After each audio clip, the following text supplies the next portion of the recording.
Yeah. I'm ahead of the mic. Good evening, everybody, and welcome to the debate. Brilliant. Can you hear me at the back? Perfect, thank you. Thank you so much for coming. It is fantastic to see such a huge turnout. It really is brilliant. My name's Andrew Atkinson. I've organised the event this evening primarily because I had a little hobby recently, which meant that I spent quite a lot of time knocking doors. So when I was knocking doors, indulging in this hobby, one of the main things that came up on the doorstep was the fact that people wanted more information about the EU. Now, some people are in a very fortunate position. They know exactly how they're going to vote. They know, their mind is absolutely made up and they've got all the information they could possibly want. And that's great. But a number of people haven't got that information and they want more. And one of the difficulties that people have got in making an informed decision is trying to get impartial, balanced advice coming from political parties or the government or the media, and trying to get some information that doesn't seem like it's pushing you one way or another. People have, had quite a bit of frustration in trying to, get hold of that. So that's one of the reasons I wanted to organise tonight. So there's a number of people I'd like to thank. I mentioned a few if you were here at 6 o'clock this evening for Karen's intro to the EU. So I'd like to thank Karen Morris-Rowe, Wrexham Library, Wrexham Council, Europe Direct and the team here for allowing us to use the venue, for their hospitality and for the explanation that we've just seen to bring us up to speed a little bit on the EU. So thank you very much.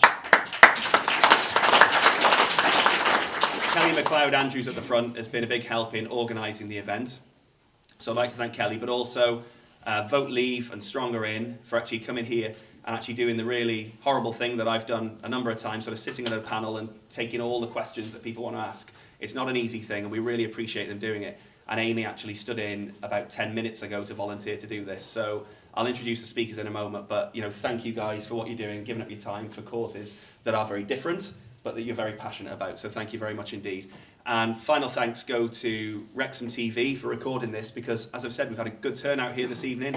Not everybody can make it. And through Wrexham.com, we want to thank as well. We're hoping to get this out to a wider audience so that more people can get hold of this information, see the debate, and I've got to thank them very much for that. So thank you, Wrexham TV. Thank you, Wrexham.com, for what you're doing. So to introduce the speakers, from Stronger In, we've got Amy Waters, who stood in literally 9.5 minutes ago. Amy is a volunteer with Stronger In. Next to Amy, we've got Mark Caudry, who's a regional campaign organiser for Britain Stronger In. On the Vote Leave side, we've got Matthew McKinnon, is the regional director for Wales for Vote Leave, and Adrian Mason, who's a North Wales regional coordinator for Vote Leave. So again, thank you very much to the panel. This event just wouldn't happen without you. We're looking forward to hearing what you've got to say. And these guys, I'm sure they'll be able to answer pretty much all our questions. If there is something that stumps them and they can't answer it, I don't see that as a problem. I want this evening to be about a discussion between all of us. And if there's anything that you particularly know, with a couple of exceptions around the room, if there's anyone who's got a specific area of knowledge and they want to share that, please do get involved and share that as well. We want want this to be a discussion from the whole room. So just to check my notes before we get started, the order really for this evening, how we want things to be, is a nice constructive debate. We don't want this sort of, especially with people that I've spoken to, the last thing people wanted was this head-buttingly adversarial debate of, which gets into sort of personalities and anything like that. I don't want to do that. I want to make sure we've got a really nice debate that focuses on the facts, focuses on the issues, and people get the information that they need. So we're going to invite the candidates to give an opening statement, and we are going to start with Mr. Mark Caudry. Thank you very much. Hello, can everybody hear? Wonderful. As Andy just said, I'm a field organiser with the... Certainly can do. I'm a field organiser with the Stronger In campaign. I've been doing this since the date of the referendum was announced back in March, or the end of February.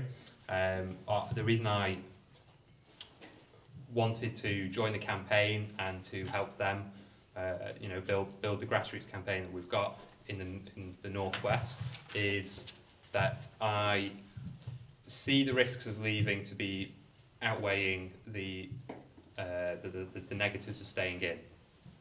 I'm aware that the EU is not perfect. I don't think anybody thinks it is.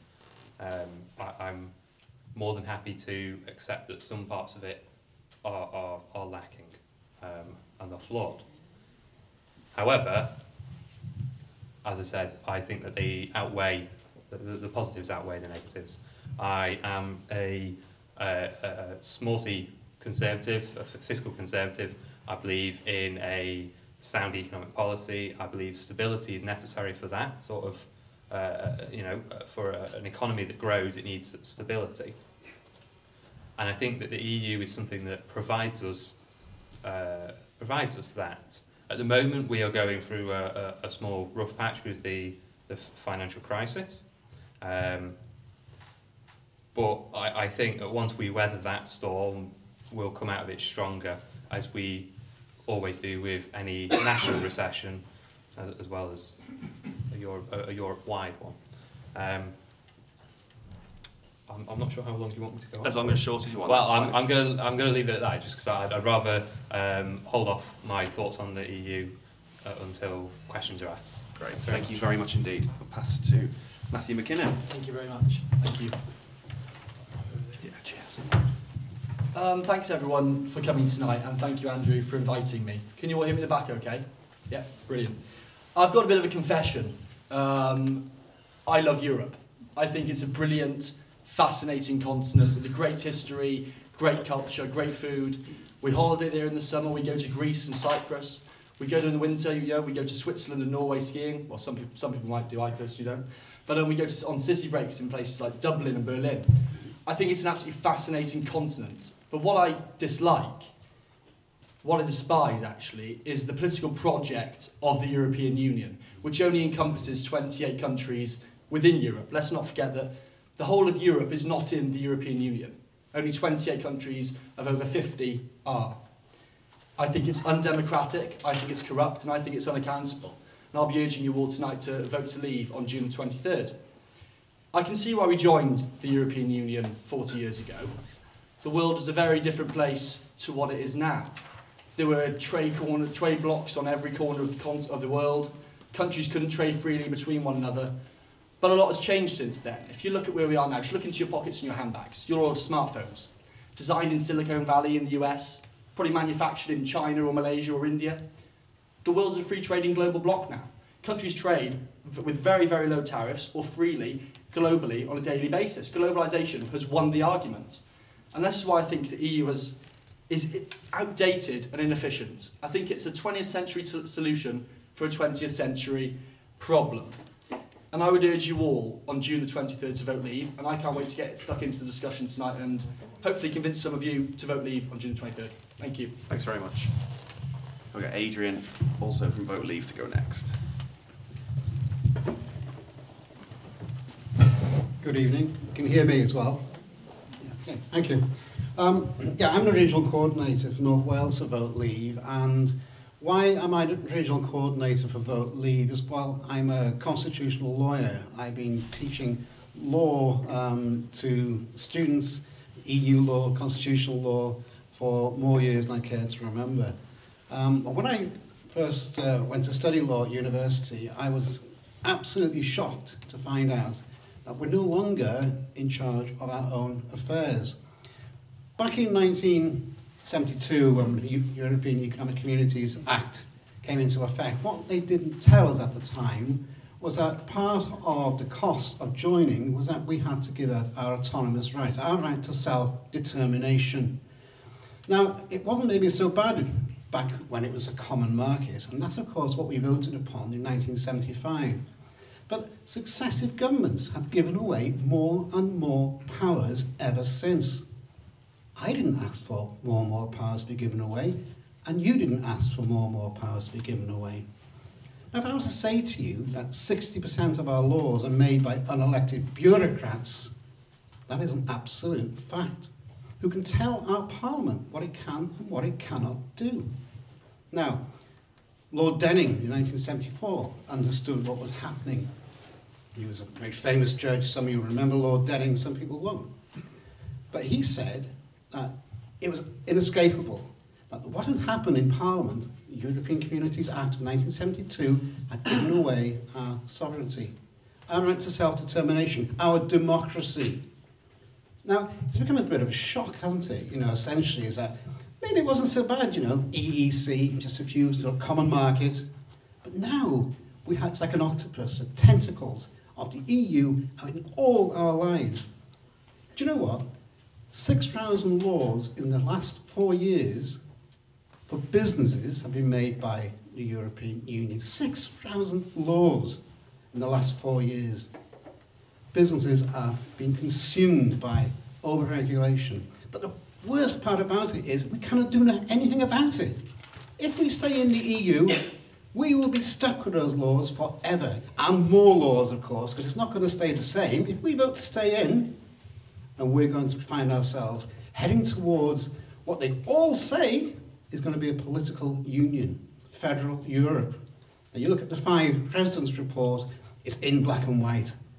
And it's not me saying it, you can find out for yourselves. The absolute outcome, and they all say it, is they want a political union, which is why I feel, for our country's sake, that I must fight and fight and fight to ensure we leave such an undemocratic union. Thanks.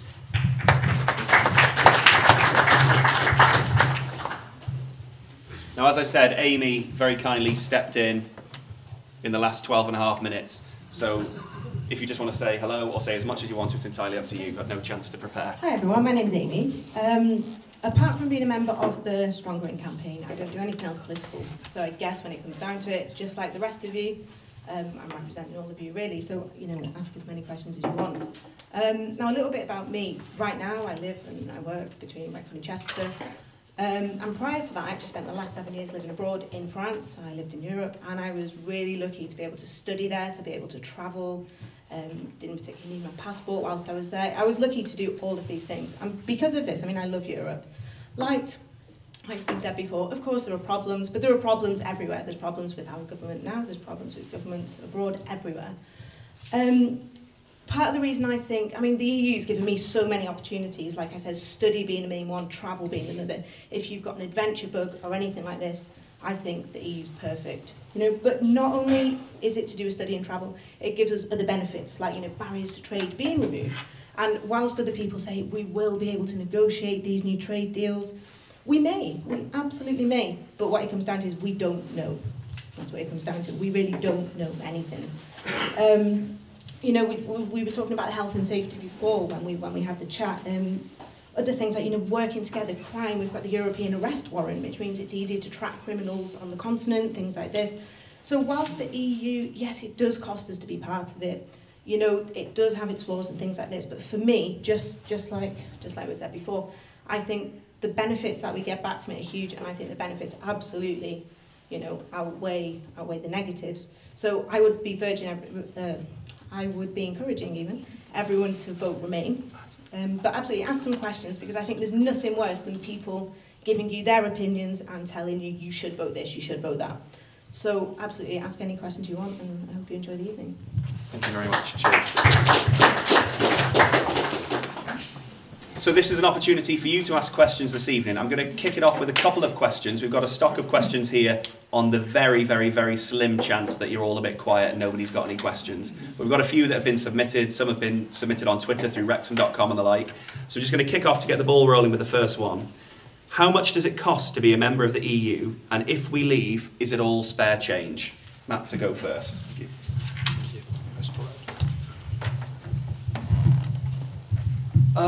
It works out that we send the EU around 18 to 19 billion pounds a year. This is how much we send them. We get around half of that back. That's in rebates and in money that goes to our universities and in ways they wish to invest into our country. So we end up giving them around 175 million pounds per week net. So that, for me, that would be money that I'd rather have spent on our NHS, on encouraging our schools and education systems, on investing in people at home, tackling homelessness, other issues like that. But yeah, according to the ONS, 19 billion is the figure that we send them every single year. Pass it through here. It's Mark. Okay. Is it reaching? I'll get a stick. Yeah, that's perfect.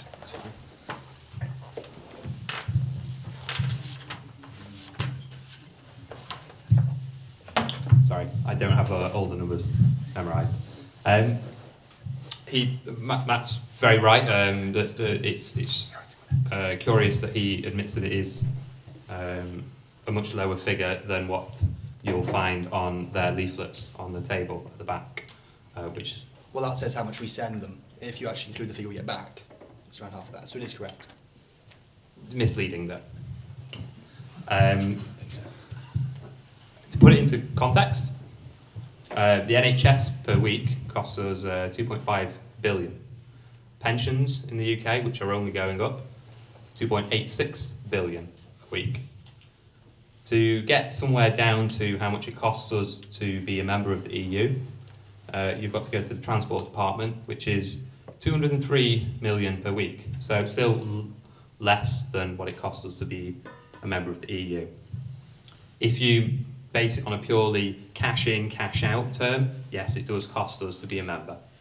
However, what that calculation doesn't take into account is the benefits that being a member of the EU gives us for things like joint negotiations of trade deals, the trade within Europe, all of these things that actually generate more money and more jobs than what the membership actually costs us. And I'll leave it at that.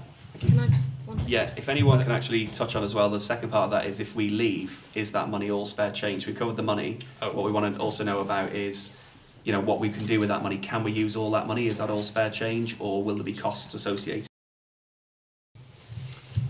Well, to answer the second part of that question, it won't be all spare change. Depending on what our relationship with Europe after, with the EU after if we left, what that relationship would be would depend on how much money we would have.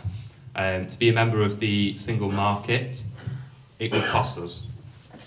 It would cost us to be members of various different organisations that the EU is part of, things like Europol, where we share police information, etc. That's not free. We're going to have to pay into that still, even if we do leave.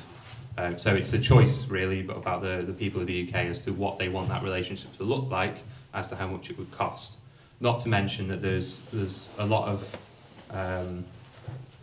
the money goes into things like research grants, into infrastructure spending, on a scale that the government would then have to step in and take over, or we see that disappear. So again, we don't know what that would be. It's purely dependent upon what people want the relationship with the EU to be after we leave. Bro, that's great. Thank you very much. Just to be Wales specific for a moment as well, because I think, you know, we are in Wales, this is really important. Just to let you know that out of the UK, Wales does get the most back in European money. I mean, the farmer subsidies, which we get, are huge, £58 billion. 58 million pounds, sorry. It's on the leaflets on the back, the actual figures. But without that grant, without that investment, our farmers might not be able, you know, to sustain their livings. And there is no guarantee if we do leave that we will get that money from Westminster. But we've seen already that Wales doesn't get half as much money as the likes of bits of England do, around the home counties and Scotland. So without being part of the EU, Wales really could suffer. Not so much in this area as much, but over along the north coast, over towards Gwynedd and down around the coast into the south. They really do profit from most of the money coming out of the EU. And that's fact as well. You know, you can get actual figures on that. We've got some leaflets on the back. But yeah, without those, Wales could suffer more than any other part of the UK. So just to be specific, I think that's really important too. Thank you very much. Adrian, cheers. I'd like to pick up on Wales specifically, if I may. Wales at the moment gets structural funding, and that's going to last until 2020. Now, what the Remain side never tell you is that the structural funding is actually our money. It's money which is just recycled that comes back to us. Now, under the Barnett formula, it's what the Welsh Assembly will get each year. Now, the structural funding is going to end in 2020, and it's down to a renegotiation as to whether Wales continues to get it. But of course, other factors, external factors, will play and determine if that is the case or not. Don't forget, we've got a number of countries that are going to join the EU. We've got Serbia, Croatia, Montenegro, and Turkey. And you can honestly believe when these poor countries join the EU that Wales is going to be looked upon as favourably as it was when this formula was put into effect. So I think we need to be cautious when we talk about figures. And isn't it funny, you know, they talk about billions of pounds. Well, I don't know what a billion looks like. You know what a billion looks like. It's a huge figure, isn't it? But I do know that we do send 19 billion. We send 19 billion pounds to the EU. And yes, we do get a rebate of about 6 billion pounds.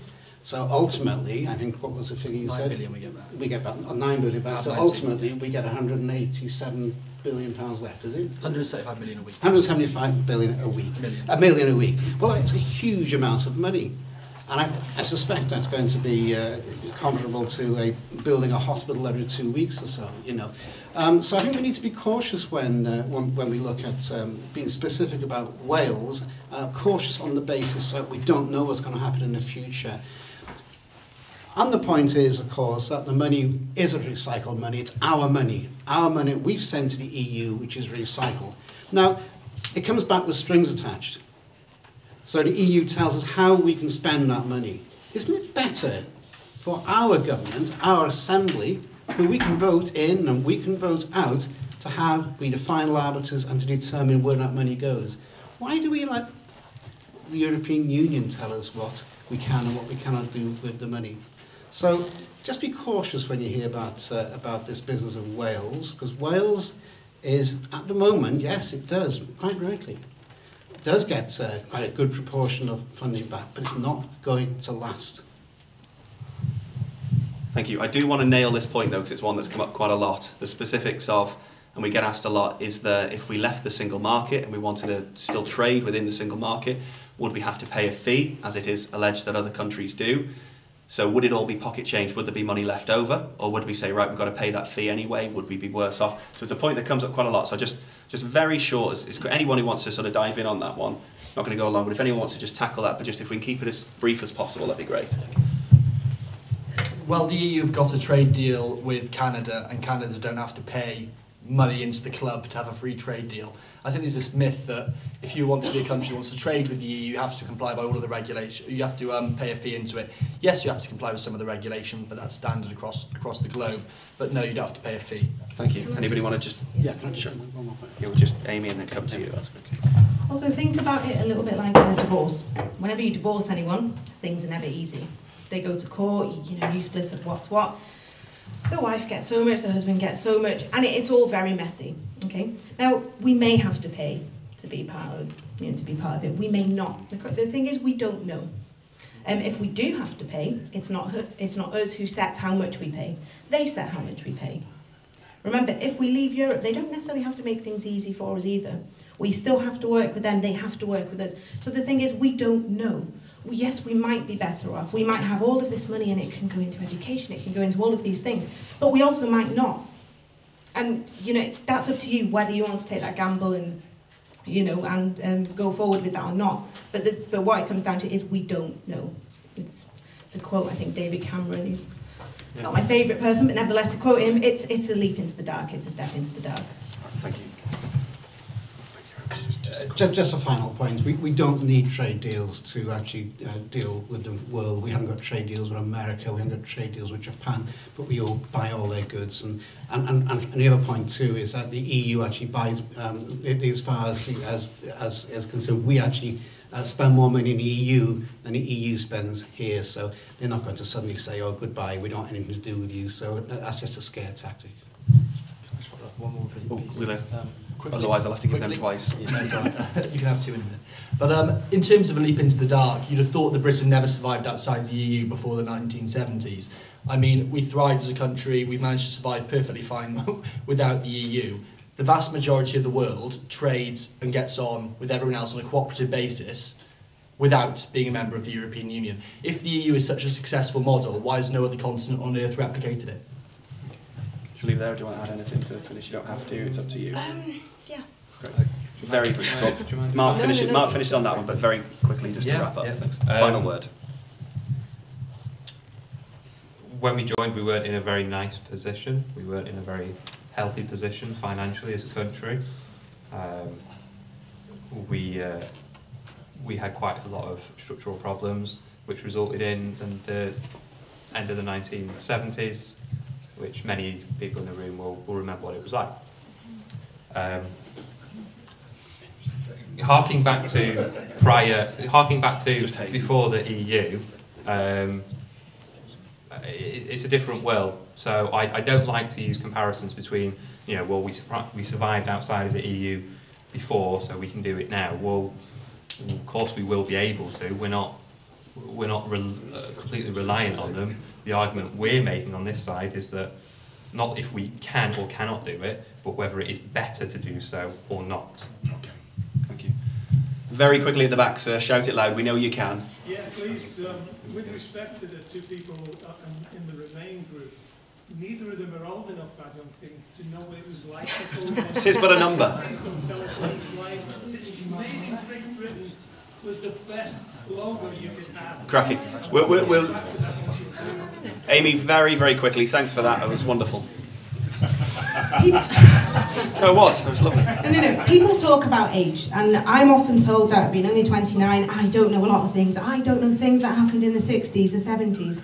Hell, I don't even know what happened in the 80s. I wasn't born until 1987, okay? But what I do know is I know what's happening now, and I know that I'm at that age where I'm going to be having a family. I'm going to see my grandkids, these sorts of things, and I know what I want for them. What happened tens of years ago doesn't matter. It's happened, it's gone, it's history. Okay? What we need to do now is move forward. Learn from history, absolutely, but move forward. So it doesn't matter that I don't know about the past. Not even a little bit. What matters is I know about the future, and I want to move forward. That's what's important, not age. We'll leave it there. Thank you.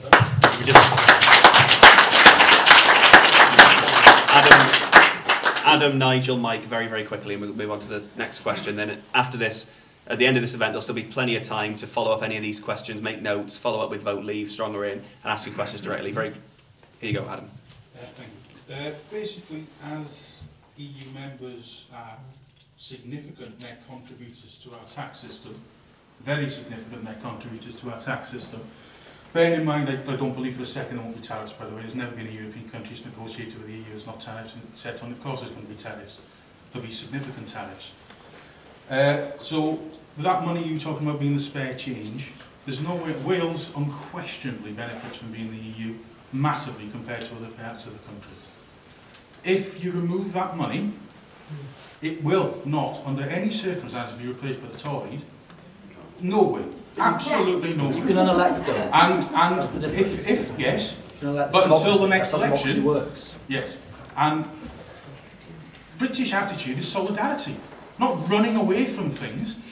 If you struggle to get a negotiation with 20 between us and the EU now with regards to a refugee crisis, how on earth is that going to work with 28? Because if we leave, the EU disbands eventually. Definitely, that's going to happen. How are you going to negotiate 28 different people's views on the refugee crisis? They're struggling to do it as one unit in the EU now. Coming out is only going to make it far, far worse. So that problem's not going to go away. It's only going to get worse. Solidarity is standing with people when there's an issue, not running away from it and being a little Englander. I don't understand the logic of what you're saying. You're saying about scaremongering. I'll stop that there. They have scaremongered, yes? We'll leave that there for you. Made a very good point there, which we'll tackle. Right. You question the number of the question. Why scared is if we come out, yeah, basically related to what we just said now. Yeah. At the moment, we're escalating neoliberal free market politics, which I know is, if you're on the right, you're going to be fans of. But that already is some destruction across. If we come out and hand, I'll quote Paul Mason, the Economist. Got to be a question mark at the end of it, though. Yeah, I am not going to vote Brexit on the day because I do not want to hand the power to a bunch of crazed right-wing conservatives. I don't want to hand Michael Gove and Boris Johnson the chance to shape this country's constitution with no election. Can we add, do you agree? Yes. So my question is, how on earth, given the last year's lot of evidence, could we trust a Tory government, because it will be until 2020, possibly slightly before, hopefully, but how on earth are we going to trust you when already what you've tried to do in this last year, how are we going to trust a Conservative government to implement things that the EU are currently protecting? We've got to stop there. We've got the gist of it and we appreciate it. Thank you. Is there a similar question from Mike or Nigel that tacks onto that? We can take the two together. No. Just Andrew, in relation to the way you're saying, you know, that the money we get back, we don't really control that. A very simple example is, you know, in our town centre a couple of years ago, we got £1.5 million to invest in the town, and that paid for paving slabs on King Street, right? And it was paving slabs on King Street for nothing. Andrew, you know, you and I and many other people here work actively in this town, and we could have made far, far better use of £1.5 million than crazy paving on King Street. Brilliant. Who wants to go first? You two were chomping at the bit. Was there another point? Sorry, Nigel, I cut you off short there. Did you want to add to that? Sorry. Andrew, the question is, are they going to raise taxes to compensate for the lack of money? Is that what's going to happen? Because there's about 3.5 times minimum net contributors EU citizens at the current migration rate. So we're going to take your first question, and then we're going to move on from that. Well, I'm going to answer your question about the Conservatives and can you trust Conservatives? If you can't trust Conservatives, then just vote them out in 2020, and then that's democracy in action, isn't it? And it means that we can actually change it at the status quo. Excuse me. We've got to let Adrian finish. Cheers. We're going to have one at a time, if that's all right. I appreciate it. Passions run high with it, but Adrian, please. The status quo is that we have an elected bureaucrats deciding where the money is spent, whereas if you come out, then our Assembly, our Parliament will decide where the money is spent. If you don't like it, boot them out. You talk about crazed right-wing Conservatives. I've worked in the European Parliament. I know how the place works. Have you seen what they've done to Greece with their austerity measures? They've decimated Greece. Youth unemployment across southern Europe is at 40 to 50% in most of the countries. So when you talk about crazed right-wing Conservatives here, I'm not a member of any political party, so I'm not going to get involved in that. But if you talk about crazed right Conservatives here, don't think the EU is anything other than a big corporatist movement, because it's not. And it will do anything to create corporatist movements across Europe. Okay. No, in backing up, that's a fair point, but it doesn't mean to say it's better to come out. But at least we can unelect them in 5 years. You'd rather have unelected bureaucrats making our laws because they're better than the right-wing Conservatives. I'd rather be able to vote as a democracy. We fought for thousands of years for democracy because it works. That's why every other country in the world we're encouraging to move to democracies, because democracy works. You can only control it from within. You've made some very good points there, but we're going to, and you've had some pretty good answers in relation to those points. We're going to hear pretty good answers from the other side as well, if you want to add anything to that. I think at the moment, having the EU there gives us another a different level of somebody else to almost keep an eye on our government as well. Remember, in this country, it's true. Need them. I don't need them. In this country as well, we do have an unwritten constitution. Okay, nothing's set in stone. We're not like the States. We're not like lots of other countries and things like this. So whether you think we need them or not, that's a matter of opinion. But having the EU there does give us that other level, that there is just somebody else there watching over us as well. Okay. Again, whether you agree with that or not, they are children that need patting on the head and saying, "We'll help you run your own affairs," because just in case you we're going to do one at a time still, because we kind of like this one speaker at a time thing. Well, I it's think working really well. There is nothing wrong with somebody else looking over us as well. There's absolutely nothing wrong with that. We don't need. Why should people who've partially never lived in this country, never worked in this country, don't understand this country, tell our elected governments what to do? That comes back to who has control. And if we vote our government in, they should have control. That's what everyone else in the world does, and it works. So, shall we pull out of the IMF? Shall we pull out of the UN? Any other sort of international organisations that tell us what to do? That's cooperation. They don't. Oh, it's cooperation when it's the UN, but it's dictation when it's the EU. Yes, it is.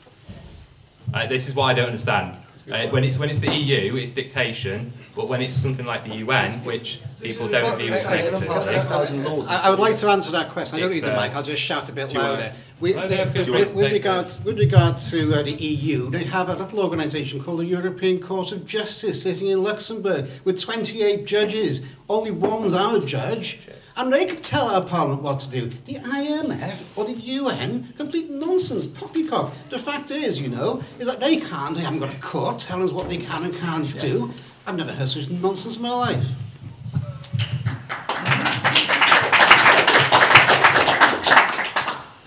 But there is the War Crimes Court in The Hague, which tells us what we can and can't do. But the only thing is, universally we agree that we shouldn't be committing genocide. Countries that aren't in the EU are still in those organisations. We don't have to be in the EU to cooperate on a global basis. It's a myth. I've got not true. Mike, who's been waiting for ages, Is it in theme with this? Down a bit, if that's okay. So you were talking before about the money that we pay in, the money that we get back. You know, whatever the total is we put in, what we get back from them in rebates and such. But if we were to leave or stay in, what are going to be the impacts in other monetary areas, such as like tourism? I know tourism is pretty big for Wales, and things like that. So will money coming from other sources be affected by either one of those things, regardless of how much we pay in and get back in rebates? Let's say if we were to leave, would that affect tourism, do you think? By making it more difficult, so would we lose money that way as well? Anybody particularly want to dive in on this one? I can take Amy, then Matt, and then... Simple answer, we don't know. No, I don't think it will put people off coming to the country. You know, people are still going to come and visit. If they want to visit, they'll visit. I don't think it will put people off at all. It might affect us going abroad, but again, these are things we don't know, is the simple answer. It really is sort of a leap into the dark. We don't know, and you know, if we do vote out, then we have to wait a couple of years to find out. And until that, you know, at least, yeah, until that, we just wait and see. Just hold tight and see what happens. We don't know. Matt, I'll go back to Mark. As we saw in the video earlier, which I wholly disagreed with a lot of the content of, we will have a 2-year process if we do enact Article 50 of the Lisbon Treaty, in which we can negotiate with the EU how we want it to work. So, for example, if any of you go on holiday to the Middle East, you can go to places like Dubai without a visa for a month. We could do the exact same process with the EU, where they can come on holiday for a month, they can't work, but they can come on holiday for a month, and our government that we've elected can create a deal that will suit us and suit them as well. We'll make a cooperative deal that will suit us. But as you said, I don't think anyone can predict whether levels are going to go up or down. But it will be up to our government to create a system where it encourages as much tourism as possible and for as many people to come to our beautiful country. I think there's such a monumental decision about what we have to make on June 23rd. I think talking about whether we can go on holiday in certain places belittles the arguments somehow. And I think my personal view is nothing's going to change, quite honestly. Afterwards, we'll still be able to go to our Spanish villas and they'll still be able to come here. There's a gentleman who's been waiting. Got a gentleman who's been waiting for a very, very long time here at the back, standing up now.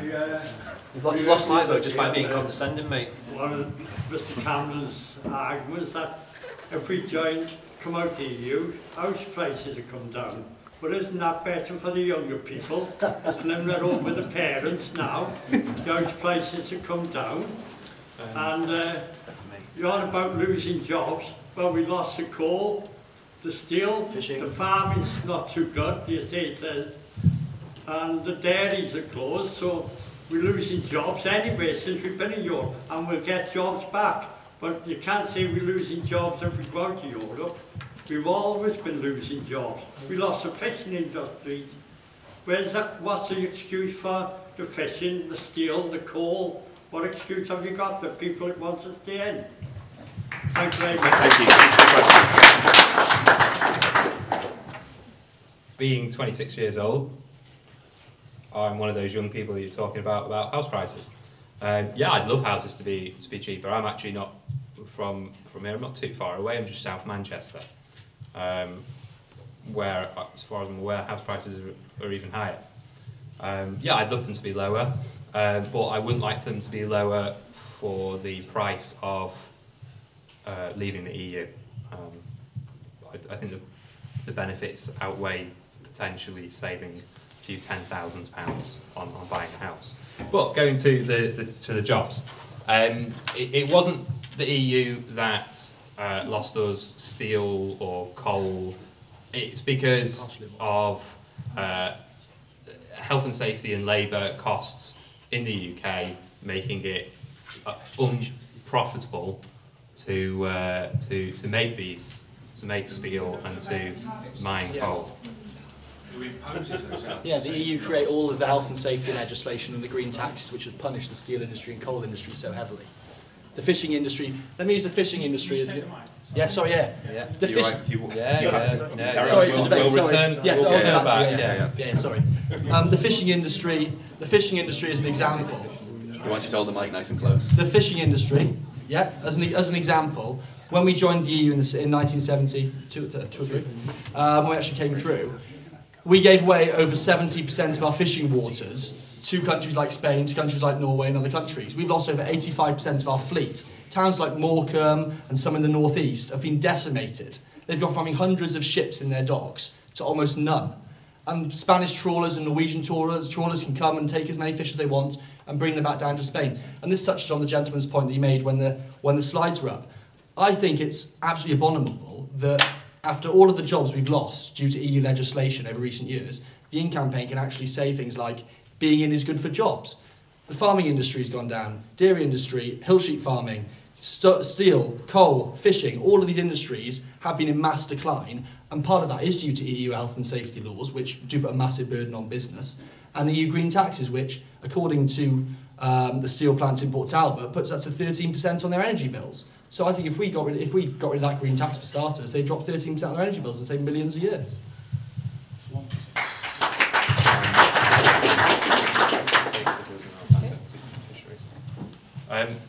To return to the health and safety issue and the regulation around that, that's there to make it safer. It's to stop things like mine collapses. It's to stop people getting lung diseases when they're going down mines.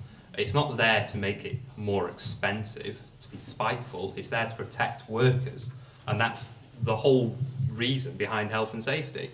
Some laws, some health and safety regulations may seem a bit silly, but when it comes to things like coal mining, you know, you're talking about an industry that used to shorten people's lives, and now it's non-existent.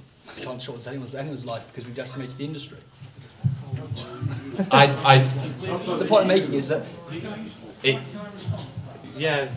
Are you happy to concede at this point? Yeah, I am. Sorry, can you start again, nice and loud? Sorry, yeah. So can I just respond to this sort of idea that the EU is decimating all our jobs? Not all of our jobs, so certain industries. Certain industries. So obviously I've got a vested interest. I've Yep. got a T-shirt on. It's fairly obvious. So, but you know, that seems a bit disingenuous if you don't mind me saying so. Because just saying that EU rules means that we're losing jobs and the Spanish are taking the fishing industry. Hang on. Yeah. These countries are operating under the same rules as us. They have the same health and safety and environmental and employment laws as they do. If you're arguing that the EU rules that are causing that problem, why is it that in our country we're losing jobs, but they're gaining jobs? How can that possibly be right? And Germany still has a coal industry. They still have steel industry. Why are we blaming Europeans? What structurally has gone wrong? Yeah. Before you answer, we're just going to take George. George is going to speak for Portugal. We've got George has been waiting for a while. I have made myself a promise of not interfere on this, but as this is a British job, but on this debate I think so. After hearing all of this, and being of a country in Europe too, I must say that Portugal does give millions to Brussels, receives, but the important is, for the agriculture, Portugal is paid to not produce. So, the owners of the land keep the money and the employees go to the job center. Our boats, Portugal is mainly a seaside country, our boats are being destroyed because you can't fish. Owners of boats keep the money, employees, job center. Many of the EU made the best motorways in Europe that are not used because there's taxes to use them and people can't pay. About the British problem of industries, I just would like to have a question. Are banks a business? You have been in Europe bailing banks. Why we can't bail steel industry and all these industries that are bad? Yeah. Banks, I think that are a business. So we'll tap the two together in a very random sort of way. Yeah. Who wants to go first? Yeah, you've got the mic. Do you want to go next, Adrian? Just going back to fishing for a moment. I think with a lot of industry, the reason a lot have been in decline is partly our own fault, partly our government's fault, and our governments, our government don't always want to help. I mean, look at what's going on now with hard to steal and things like this. The government, they do have resources, they do have money to help, but they don't. Okay, so a lot of it, we can't blame the EU for everything. Okay.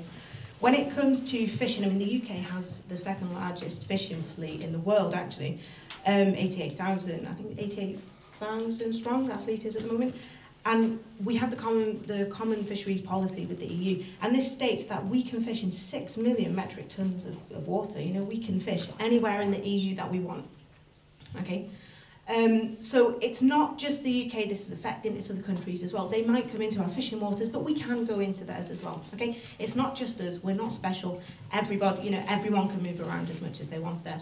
When it comes to house prices, just to go back for a moment, again, like you, I'm young, looking to buy a house. It's going to cost me a fortune. But let's think about the people that already have the houses. I work in finance, okay? I'm actually a debt advisor, so I work with people in debt every day and all these sorts of things. If the house prices do go down, which is said that they may not, again, we don't know. But if they do, people who have houses now that have been bought in the last few years, I mean, they're going to be looking at negative equity.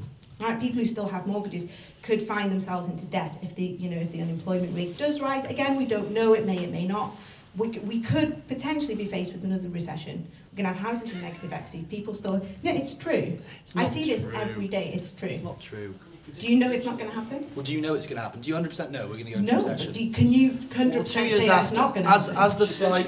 As the slide showed us earlier, for 2 years after we leave the EU, nothing will change. So how can we instantly go into a recession if nothing will change for 2 years? But what about after 2 years? We'll have negotiated a deal. But can you categorically say house prices won't drop? Can you say that there won't be a recession? Well, you don't know what's going to happen 3 years from now anyway, being in the EU. You don't know what's going to happen being in or out. This is the question. You don't know what's going to happen on either end of the spectrum. We go through recessions while we're in the EU. We go through recessions when we're outside the EU. We don't know what's going to happen 2 years in front of us. No one does. Exactly. We don't know. You don't know it neither. No, of course not. But we're not taking this massive leap into something we really don't know about. At least we know roughly what's going on right now. Can I just go back to the fishing industry? Yeah, in fishing industry for a moment. Just to highlight the points of how much power our Parliament has lost. There was a Merchant Shipping Act of 1988, and Parliament restricted the amounts of waters, international waters, that other people could use. In other words, protecting our fishermen.